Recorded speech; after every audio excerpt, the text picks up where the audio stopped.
En 1994, ils intégraient l'armée. En 1994, ils faisaient leur premier pas dans ce que nous appelons la Grande Muette. Ils faisaient donc leur entrée dans cette institution chargée de nous protéger, nous autres, de protéger l'intégrité du territoire national, de nous défendre, quel que soit ce qui se passe. Alors, 1994-2025, ça fait 31 ans, on pourrait dire qu'ils sont peut-être allés déjà à la retraite, pourquoi pas. Eh bien, ils ont donné de leur vie, ils ont donné de leur talent, ils ont donné de leur force, ils ont donné de leur intelligence, ils ont donné de leur personne et même de leur personnalité à la République. Et aujourd'hui, ils veulent rendre grâce. Oui, ils veulent marquer également l'histoire autrement. Chers amis, bonjour. Bonjour, monsieur. Alors, quand moi j'ai en face de moi les hommes en tenue, j'ai le sentiment d'avoir une sorte de surprotection à côté. Est-ce que j'ai raison ou j'ai tort? Non, vous n'avez pas du tout tort. Nous sommes là pour la défense de l'intégrité du territoire. Nous sommes là pour aussi assurer la sécurité des paisibles populations. Vous êtes maître principal Alpha Moussa Awali. Merci d'avoir répondu à notre appel. C'est moi qui vous remercie. En face de vous, nous avons l'adjudant-chef Yalou Rachidatou. Madame, bonjour. Bonjour, monsieur le journaliste. Comment allez-vous? Merci. Alors, 30 ans se sont passés, pour ne pas dire 31 ans. Comment est-ce que vous vous sentez aujourd'hui? À l'aise, fier d'avoir accompli 30 ans de service dans les forces de défense et de sécurité. Quand vous intégrez, je veux dire, en 1994, les forces de défense et de sécurité, quels étaient vos objectifs? Que ressentiez-vous et quelle a été, donc, disons, la source de vos motivations? Bon, merci, monsieur le journaliste, parce que j'ai intégré les forces de défense et de sécurité en 1994, étant jeune. Ma vocation, c'était venu défendre ma nation, faire comme les Amazones de nos royaumes. Et c'est ça. C'est ce qui s'est passé. C'est ce qui s'est passé. Alors, pendant ces 30 ans, Madame Rachidatou, qu'est-ce qui vous a marqué? Quel est le plus beau souvenir que vous gardez de votre carrière? Le plus beau souvenir, c'est d'être ensemble avec nos hommes, de défendre ma nation, d'occuper un poste de responsabilité, dire en quelque sorte que j'ai grandi dans l'armée. Ah ouais, quand on parle de grandir dans l'armée, est-ce que c'est facile d'être une femme au milieu de tous ces hommes? Parce que quand on voit un peu les pourcentages, les femmes ne sont pas nombreuses dans l'armée. Comment est-ce que vous avez pu gérer ça pendant 30 ans? Mais ce n'est pas facile. Mais je me dis, je n'ai pas le choix que d'être à leur côté, me battre à leur côté, faire ce qu'ils font, aller à mes stages et accomplir les missions que la hiérarchie me confie. Oui. D'accord. Alors, maître principal Moussa, vous... Quand vous jetez un regard en arrière aujourd'hui, 30 ans après, qu'est-ce que vous voyez? De la fierté, comme l'a dit ma collègue, de la fierté. Moi, j'ai une particularité parce que je suis fils de militaire. J'ai grandi dans les camariers. J'ai vu mon père s'habiller, j'ai vu mon père aller, il était commando parachutiste à Ouassa, au premier BCP. Je l'ai toujours idéalisé. Quand ils vont faire l'exercice de saut, ils descendent avec leur parachute. On était tous enfants à l'époque et j'étais sidéré. J'étais sidéré. Et pour vous faire une petite anecdote, allez-y.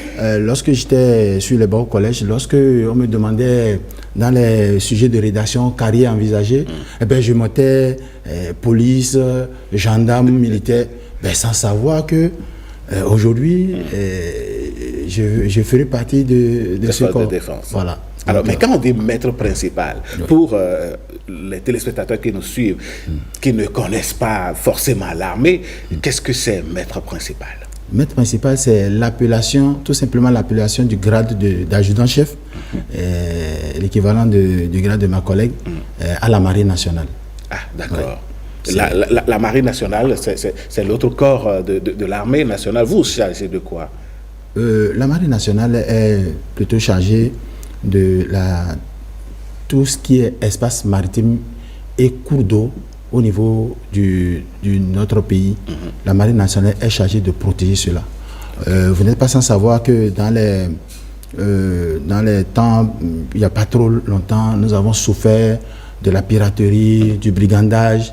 Donc, il a fallu que la Marine nationale intervienne et aille sur les eaux avec ses unités d'élite pour stopper cela. Et vous allez dû constater que depuis un certain temps, on ne parle plus de ça. Parce qu'il y a une synergie d'action au niveau des pays côtiers que sont le Ghana, le Togo, le Nigeria et le Bénin, en plus la Côte d'Ivoire. Donc, vous voyez un peu. Donc, cette synergie d'action a permis de stopper ces activités de ces hommes sans foi ni loi qui terrorisent les navires sur les plans d'eau. Et qui veulent perturber nos causes. Et voilà, et cela porte un coup, un frein au développement du pays, une visibilité par rapport à tout ce que le gouvernement fait. Vous voyez, donc ça pose un réel problème. Donc, si les navires ne sont pas en sécurité, ils ne viendront pas dans nos ports. Les marchandises ne viendront pas dans nos ports. Et les commerçants, les opérateurs économiques auront des problèmes. Nous aurons aussi l'inflation. Donc, il fallait prendre des mesures hardies pour stopper cela. Et la Marine nationale s'y est prêtée à cela. Maître principal Moussa, merci beaucoup. Alors, madame, non, je dirais adjudant-chef, c'est comme ça on appelle. Nous, on est des civils, donc on connaît madame, on connaît monsieur. Mais adjudant-chef, Rachidatou, 30 ans après, vous avez voulu marquer donc votre carrière, la classe 94 1 et 2. Pourquoi avoir fait ce choix?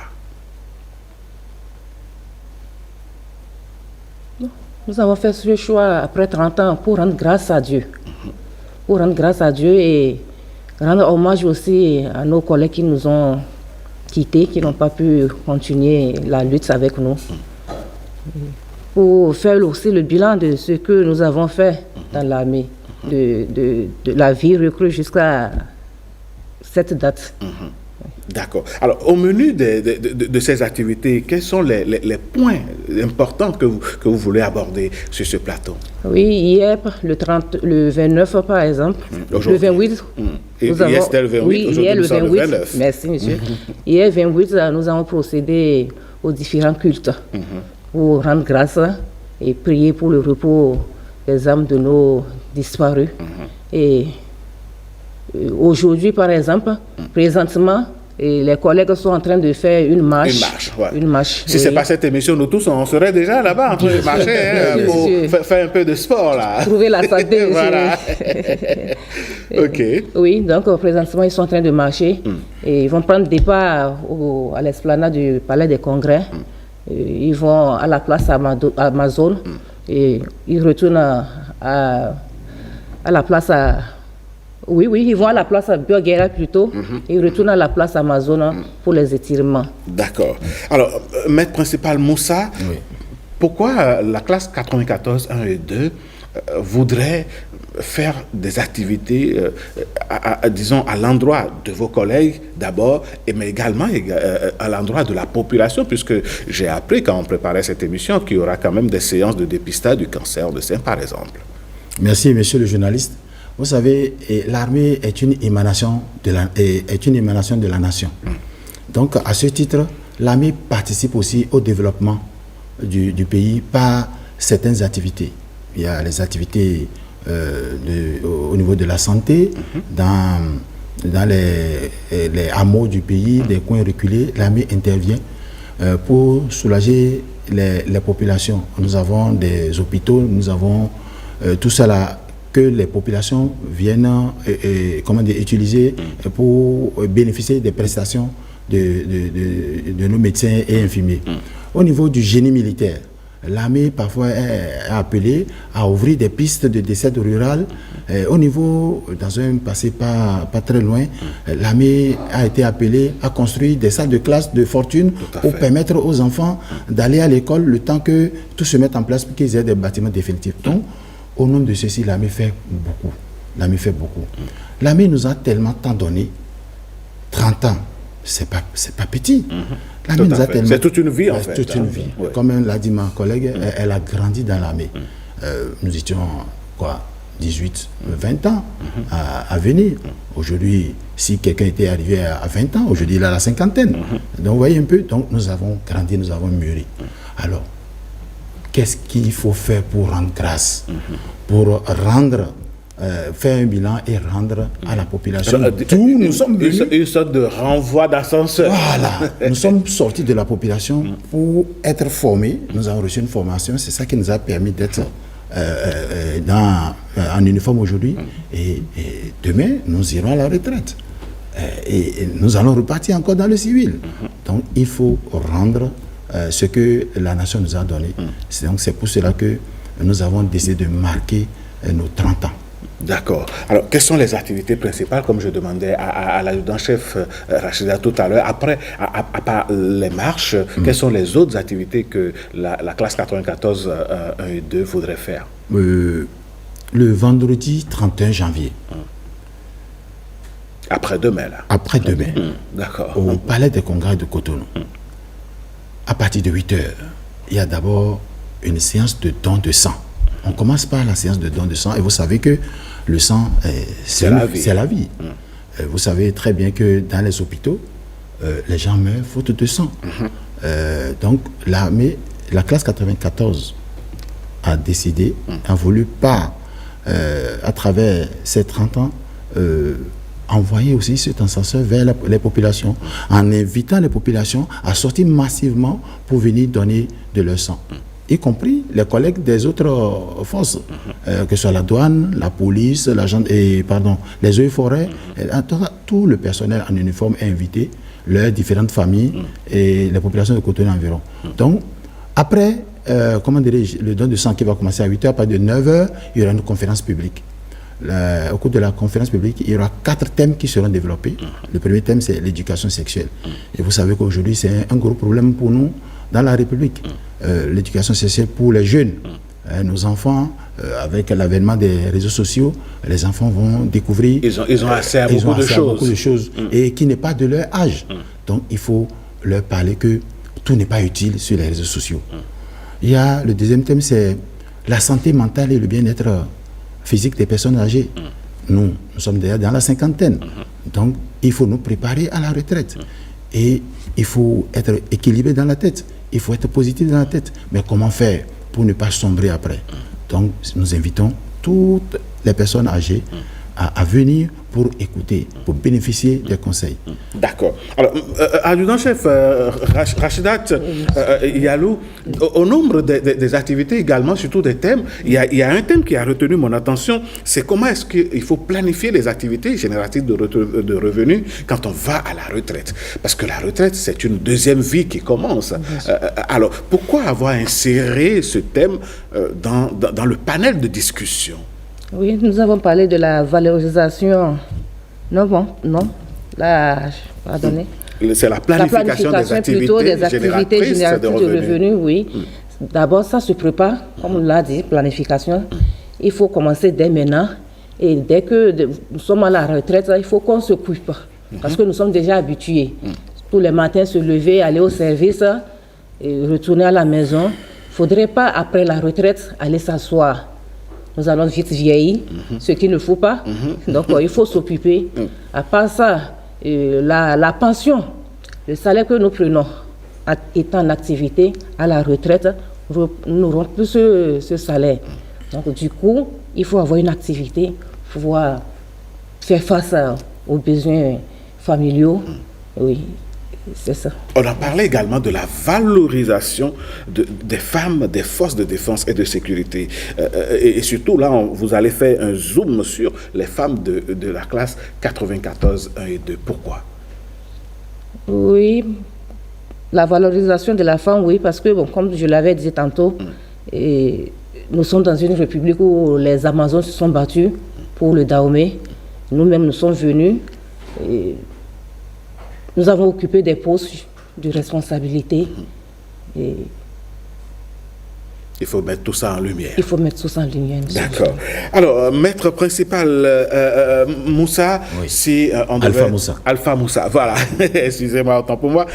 Si on devrait faire, disons, un petit bilan de ces 30 ans, là, on a commencé. Si vous avez un message à l'endroit de la population pour marquer, donc, pour célébrer ces noces de perles de la classe 94, que diriez-vous? Vous permettez, il y a une 4e activité dont on n'a pas parlé. Allez-y. Et il y a, après la valorisation des femmes, il y a la consultation gratuite, la consultation et le dépistage gratuit du cancer de sein. Ça nous importe beaucoup. Ça nous importe beaucoup parce que nous avons une collègue qui en est décédée. Et nous voulons... C'est une maladie qui fait rage actuellement. Le cancer, il n'y a pas longtemps, on parlait du cancer du col de l'utérus.